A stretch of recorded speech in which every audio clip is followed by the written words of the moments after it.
옆구리로부터 시작되는 통증이 일상생활을 하기 힘들 정도로 심한 것으로 알려진 요관결석. 통증이 워낙 심하다 보니 응급실을 찾는 환자도 많은데요. 하지만 결석에 의한 통증은 간헐적으로 나타나는 특징이 있어서 자칫 치료 시기를 놓치기 쉽습니다. 이렇게 치료 시기를 놓치면 2차 질환으로 이어질 수 있기 때문에 초기 진단이 매우 중요한 질환입니다. 안녕하세요. 비뇨기과 전문의 배양규 원장입니다. 네, 요로결석의 통증이 간헐적이기 때문에요. 통증이 없다고 결석이 배출되었다고는 볼 수는 없습니다. 요로내에 이물질이 지속해서 존재함으로 해서 요로 감염을 일으킬 수도 있고 요로에 상처를 줌으로 해서요 협착을 유발하기도 하고 이로 인해서 완전한 신장 기능의 소실을 가져오기도 합니다. 그러한 이유로 통증이 없어지더라도 반드시 결석이 완전히 제거되었는지 확인하는 것이 무엇보다 중요합니다.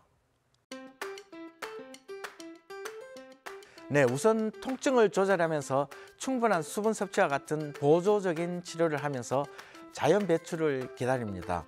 직경이 4mm 이내의 결석은 1개월 내에 90% 내에서 자연 배출되는 것으로 보고되어 있습니다. 그렇지만 통증이 너무 심하거나 결석이 너무 커서 자연 배출을 기대할 수 없을 때에는 인위적인 결석 제거를 시도합니다.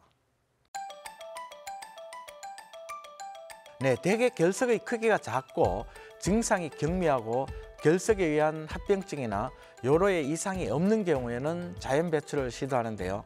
이때는 하루에 소변량이 3리터 이상 유지되도록 충분한 수분 섭취를 하면서 이뇨제나 진통제, 진경제 같은 약물을 같이 투여해 줍니다. 이때는 1, 2주 간격으로 방사선 촬영을 해서요 요로결석이 하부로 이동하는 것이 확인되면 보존적인 치료법을 지속합니다. 그렇지만 자연 배출 시기는 예상하기 어렵고 통증이 언제든지 재발할 수 있고 통증이 없더라도 반드시 결석이 제거되었다고 볼 수는 없기 때문에 반드시 전문의의 세심한 주의와 관찰이 필요합니다. 네, 현재 가장 많이 사용되고 있는 방법은 체외 충격파 세석술입니다. 이러한 치료 방법이 개발되기 전에는 비뇨의학과 영역에서 피부 절개를 하는 수술 중 가장 많은 것이 결석 제거술이었습니다만은 현재는 이런 종류의 수술이 거의 사라지다시피 될 정도로 체외 충격파 세석술이 보편화되어 있습니다. 이러한 비침습적인 방법으로 제거가 불가능할 시에는 내시경적 제거를 많이 활용하고 있는데요. 현재 증가 추세에 있습니다. 그렇지만 마취가 필요한 침습적이라는 게 단점입니다. 네, 그렇습니다. 보고에 따라 조금씩 차이는 있습니다만은 저희들 자체 분석 결과와 다른 기관에서 보고한 논문들을 종합해 보면요. 대략 80에서 90% 정도에서 체외 충격파 세석술 하나만으로 완치를 한다고 보고 있습니다. 즉, 상부 요관은 95% 이상, 중부 및 하부 요관은 80에서 90% 정도 1회 시술로 성공하고 있습니다. 이러한 시술 성공률에는 시술자의 치료 경험도 많은 영향을 미치는 것으로 보고 있습니다.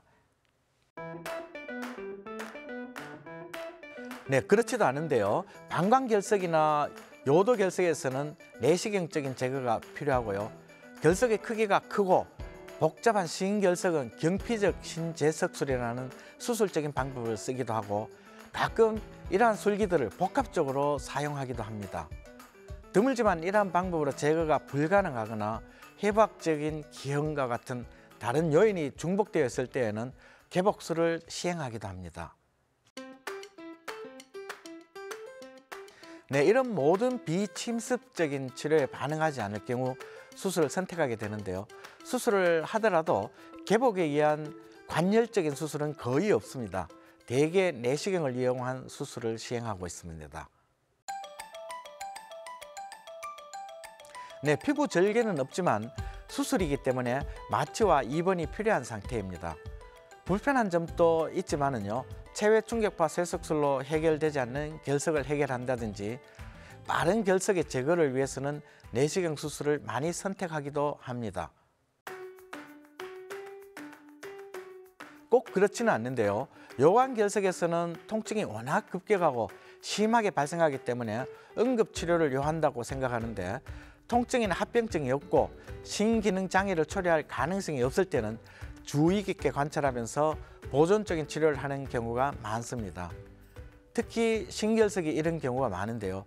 치료 방법의 결정은 전문의의 신중한 판단이 필요합니다.